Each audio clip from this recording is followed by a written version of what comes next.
Professor Ivanu. May I, at this point, invite the Chairman, Malawian Electoral Commission, to make his remarks. Dr. Kachali, please.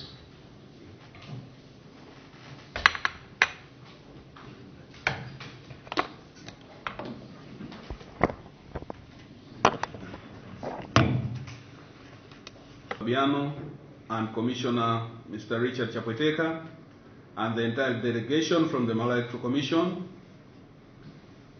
Ladies and gentlemen, good morning. Firstly, I would like to appreciate the Independent National Electoral Commission of Nigeria for accepting our request for a study visit and a very warm reception upon our arrival at Nnamdi Azikiwe International Airport yesterday. Your hospitality has tempted us to make Nigeria our second home. But obviously our obligations back home do not permit us to do that. We fully appreciate all the logistical arrangements put in place, including transport from the airport, accommodation, arrangements for the visas, and just the warmth with which our entire team has been welcomed into your very beautiful nation. We are very sure, Mr. Chairman, that our visit is going to be a very memorable experience for us, and we're grateful for your hospitality in that regard. In terms of the subject for our study tour, let me recall that when we had indicated in our concept notes, we outlined the issues that we're looking to learn from this interaction. As the previous speaker was welcomed, as was already said, there's a lot of commonality in what we do as election management bodies. We in Malawi use the plurality electoral system in the conduct of presidential, parliamentary, and local government elections. And the delimitation of constituencies and wards is one of the distinguishing features of a plurality system, whereby representatives are chosen from discrete territorial constituencies or districts. That is distinguished from a proportional representation where the list of the parties determines who gets in based on the proportion of votes attained at the polls. Just like in Nigeria, the issue of delimitation of districts is quite a sensitive issue. In our context, the last time we were able to do this successfully was in 1998. A similar attempt in 2004 was thwarted because of the political sensitivity of the process.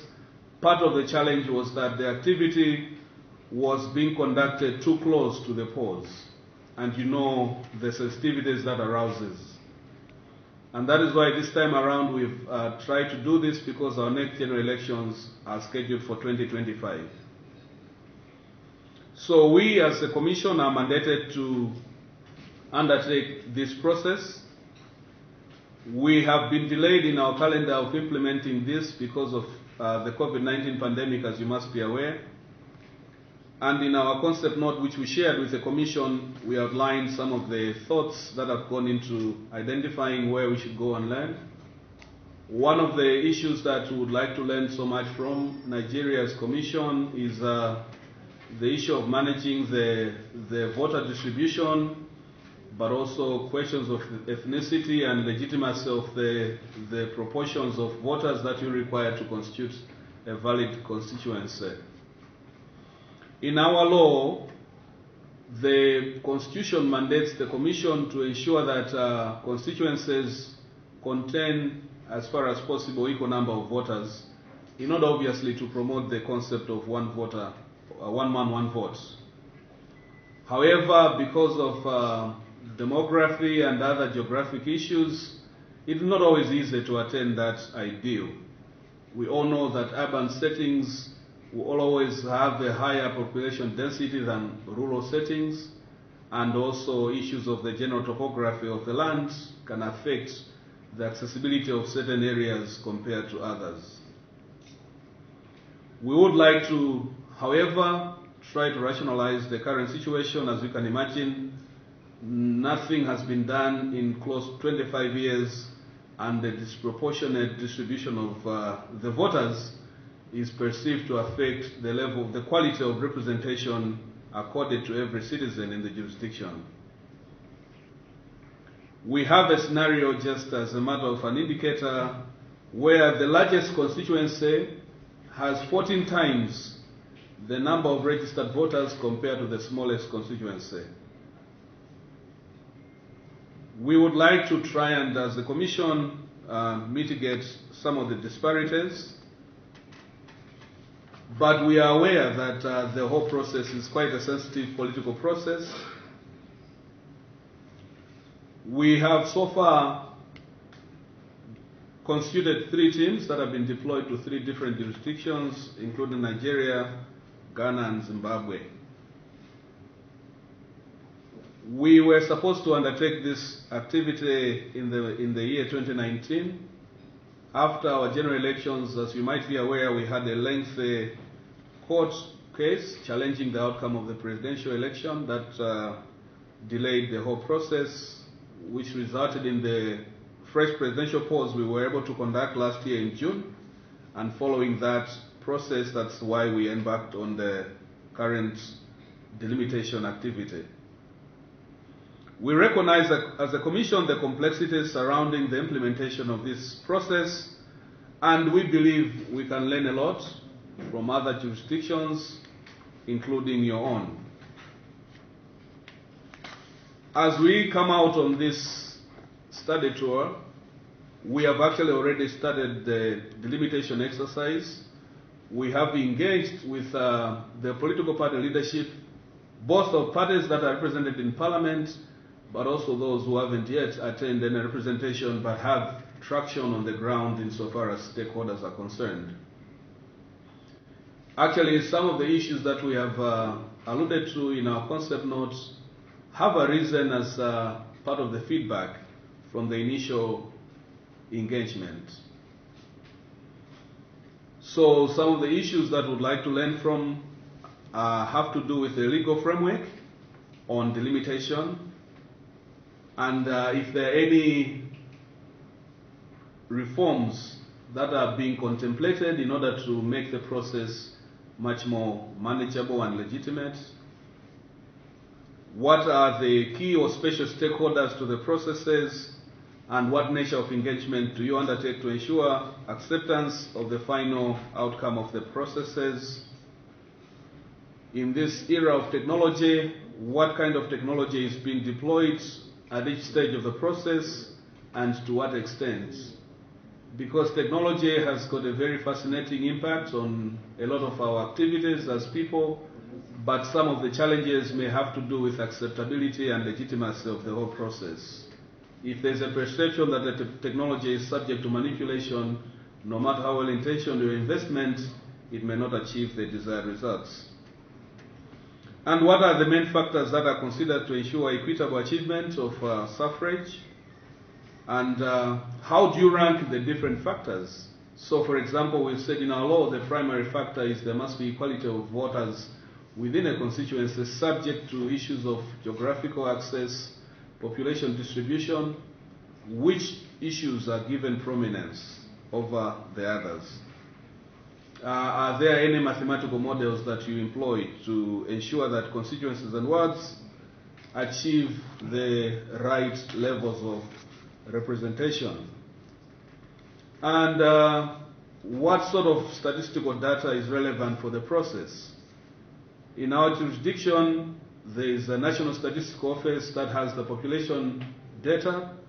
As a Commission, we also generate our own data insofar as registered voters are concerned, which data is used to determine the projected numbers that you want to use to set on the size of your constituency. And how reliable are the future statistical projections? What tests are applied to ensure that you have reliable data?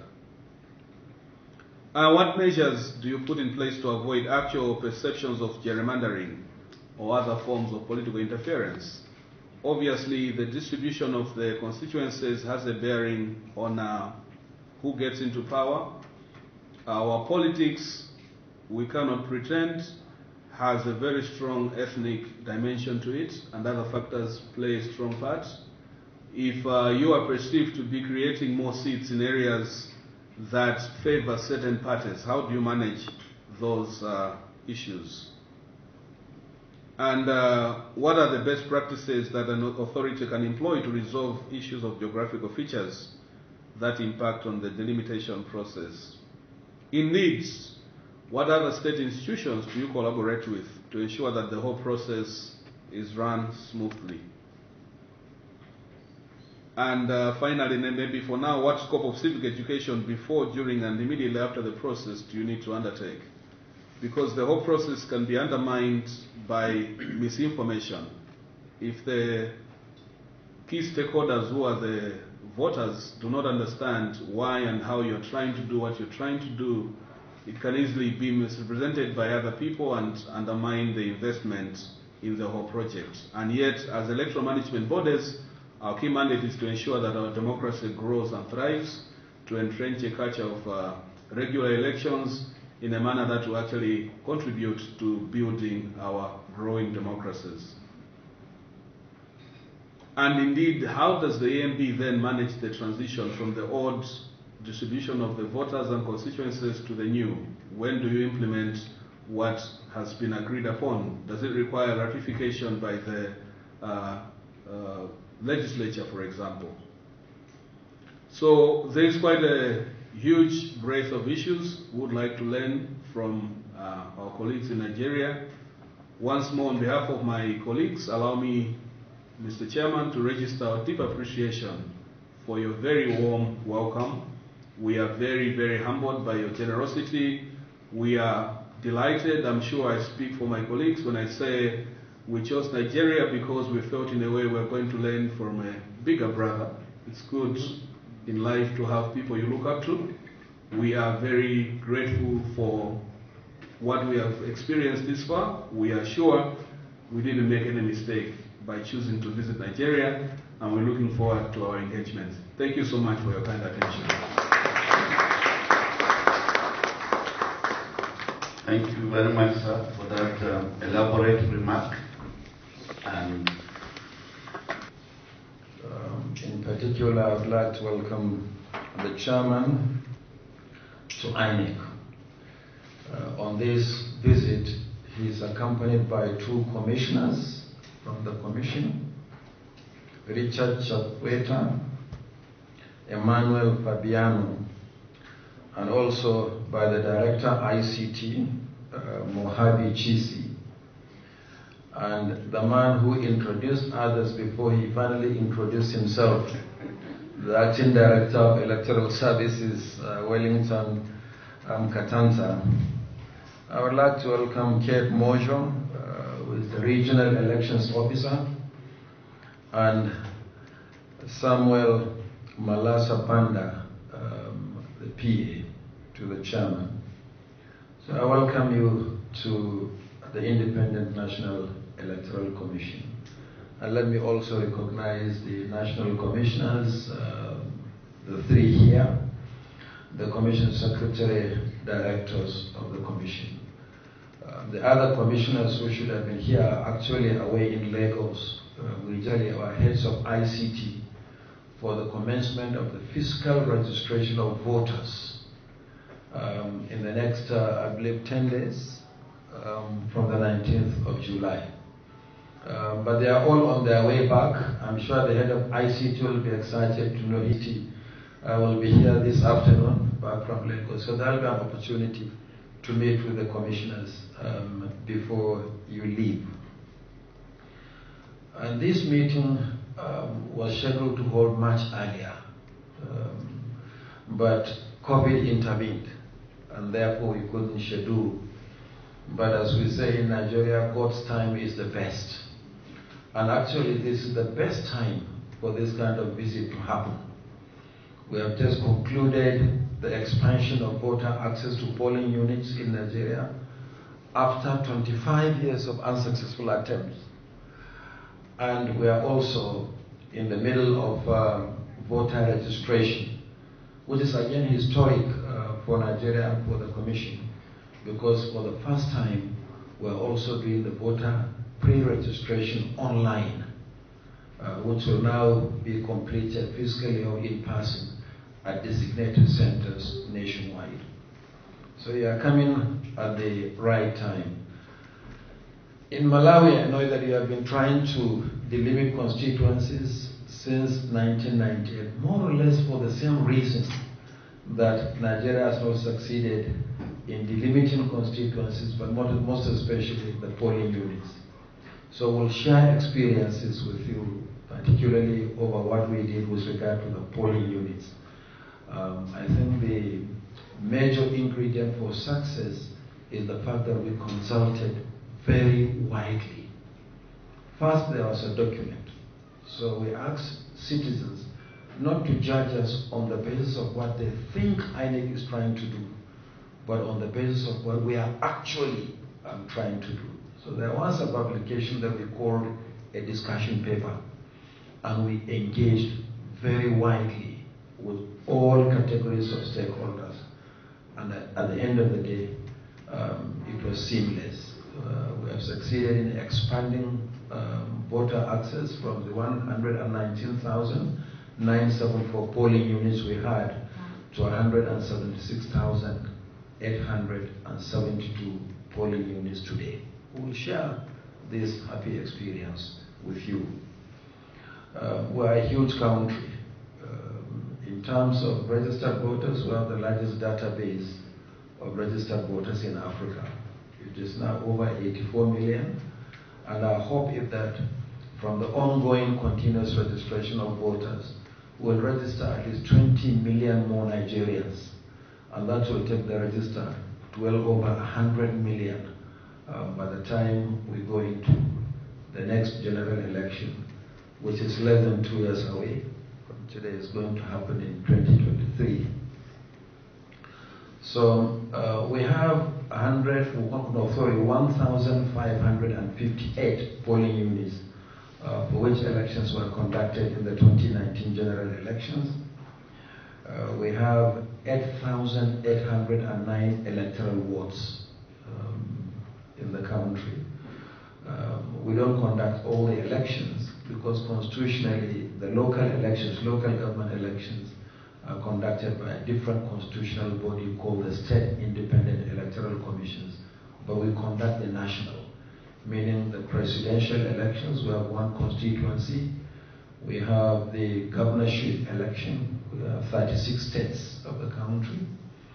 We have the senatorial elections, the first of the two chambers of our National Assembly, made up of 109 senators. We have the House of Representatives made up of 360 representatives. Then we have the state constituencies made up of 991 constituencies.